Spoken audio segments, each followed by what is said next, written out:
in the first Psalm, it talks about that the man who does not walk in the counsel of the ungodly or stands in the way of sinners is blessed.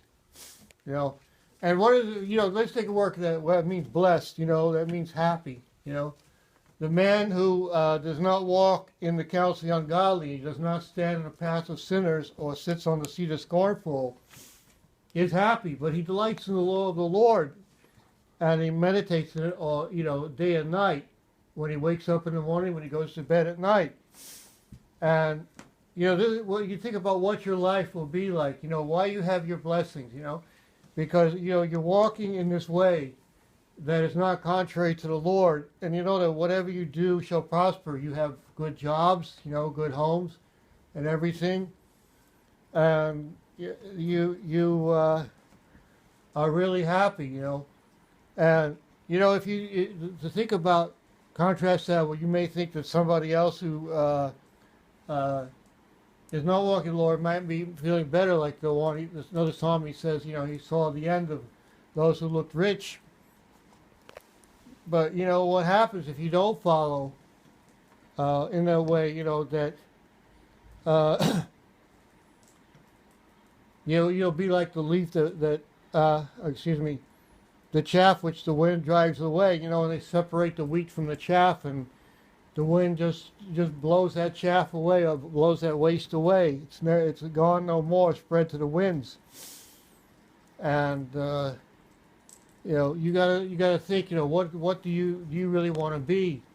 I remember how I was, starting out as a believer. I didn't have a regular job. It took me a few years before that, and then I came into a regular job for 6 years, and I got to another one, and I could look and say, the quality of my life is better than it was when I started out. That's the way you got to see. Like anybody, like these people at Teen Challenge, if they go in and they stay in the Word, stay with the Lord, their life is going to be much better today, tomorrow, and other coming years than it is today. I mean, you think about those people who have graduated, now that they came in a long time ago, and their lives are so much better. Nicky Cruz was one of the first students, and yet he could say his life would not have been the way it had been if he had not met the Lord, if he hadn't met with Yeshua, and anybody who really stays with the Lord, it's going to be that way. And if you don't, what's going to happen? I've seen, those people, a man I knew like 40 years ago. I know for a while, all of a sudden, I'd only been a believer for a couple of years, but he says, I'm back with the lost people of the world. And later on, somebody told me he had died. He thought, well, I'm back, and yet, he didn't make it too long. That's probably, a likely scenario,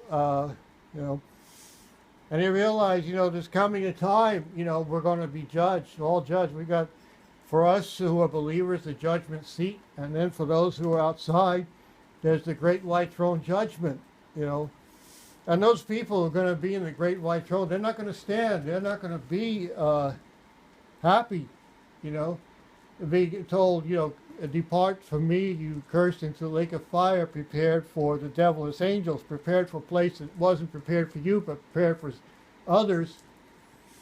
Somebody said, like, if you go into hell, you're going as an intruder because you don't belong there. Only the devil and his angels. God's preparing a place for those who would trust him. And the people who come here, if they're not going to follow the Lord, they won't last here much longer. I've seen people come in and out, and the Lord knows, He knows the way of us who follow, who follow Him, who choose to do His will, but you think, the Bible says that do not be deceived, for God is not mocked, for whatever a man sows, that he shall also reap. And you're going reaping in two directions. You're either reaping like there's another life beyond this one, or this is all there is. And what does it say? He who sows to the flesh, that's the one who's living like there's no other life beyond this, will reap corruption or destruction. Their way will perish. But he who sows to the Spirit will reap life everlasting. Will be the one who is like the tree planted by the rivers of water, bringing forth its fruit in its season. And America, don't think that you will ever get away. Why were you such a great nation? Because you decided to follow the Lord. And when you decide to redefine life, redefine the family and marriage and everything, there's not much chance that you have. God has been gracious to America, but how much longer? You know? And just think about it, realizing you're going to be blessed if you follow in the way of the Lord. You don't follow the counsel of ungodly teachers, of ungodly counselors, but follow in the way of the Lord. Because just think of it, your way will prosper. You'll be like a tree planted by the rivers of water. Otherwise, you'll be like the chaff which the wind blows away. So choose you today what you will be.